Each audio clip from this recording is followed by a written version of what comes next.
Bonjour et bienvenue en BTS 3 au public, c'est Monsieur Kezak qui vous parle. Objectif de ce tuto, être capable de modéliser un terrassement type bassin avec des polylignes 3D.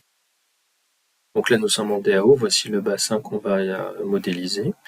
Le terrain MNT est déjà créé et dans Surface Projet, je vais geler les éléments qui ne m'intéressent pas. J'ai envoyé uniquement les polylignes 3D qui constituent le bassin. Le premier objectif est de déterminer toutes les altimétries de chaque polyligne. Pour cela, il faut aller sur différents documents et plans existants pour avoir l'altitude du fond de bassin, de la rampe ici et de l'extérieur du bassin. Quand on a ce type de bassin avec une forme assez bizarre, l'objectif est de travailler en polyligne. Ici, vous avez des polylignes 2D, il suffit de regarder ce qui est écrit sur le curseur. Donc ces polylignes 2D, on va les transformer en polylignes 3D. Là, pour ce tuto, l'ensemble des polylignes ont été modifiés par moi-même pour que ça fonctionne bien.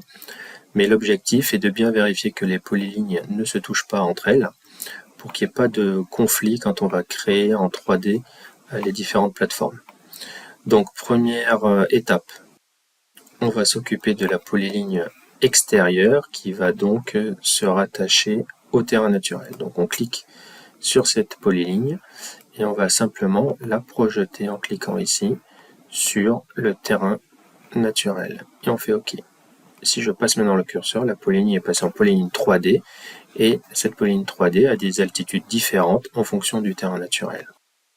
Maintenant, on va mettre une altimétrie sur les polylignes ici, donc là sur le haut de la rampe, et on va transformer la polyligne 2D en 3D.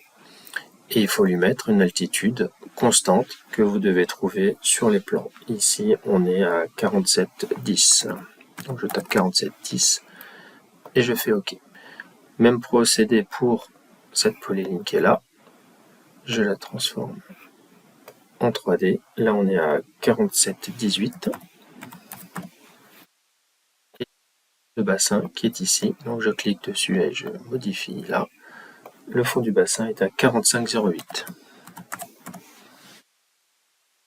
Une fois que j'ai fait ça, l'objectif est assez simple. Je vais dans Surface Projet par sélection.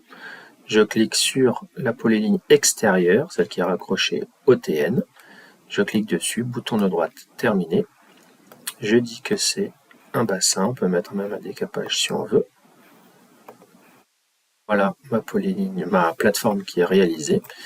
Et je vais ensuite à la ligne d'arête qui sont ici, par sélection, puisque je sélectionne pas un point, mais directement toute la polyligne.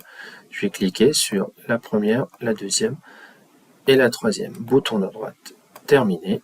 Et vous voyez que les polylignes ont été triangulées.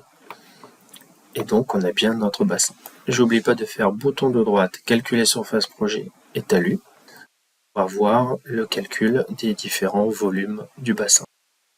Si je veux voir en 3D ce que ça donne, je peux mettre en analytique et en lissage plat pour obtenir ici les terrassements que j'ai voulu avoir. Pour obtenir les résultats qui nous intéressent, on va dans Déblai remblai ici, bouton de droite tout, bouton de droite terminé. On sélectionne les volumes totaux, les surfaces pas nécessaires, et on obtient ce qui nous intéresse ici. Possibilité d'en analyser, vous pouvez ici avoir le niveau d'eau, créer un niveau d'eau, vous cliquez sur le point de référence, vous cliquez dans votre bassin, et à partir d'ici, en fonction de la hauteur de remplissage ou l'altitude de remplissage ou le volume que vous voulez, vous allez avoir les différents altitudes de remplissage. Par exemple, on va mettre 46,5. On fait calculer et le logiciel vous calcule directement les volumes et la hauteur d'eau qu'il y a dans le bassin. Si on fait OK, on obtient ici le niveau d'eau. Obtenir aussi en 3D si on va dans habiller niveau d'eau ici et régénérer. C'était Monsieur Kézak, vous êtes toujours en BTS Travaux publics.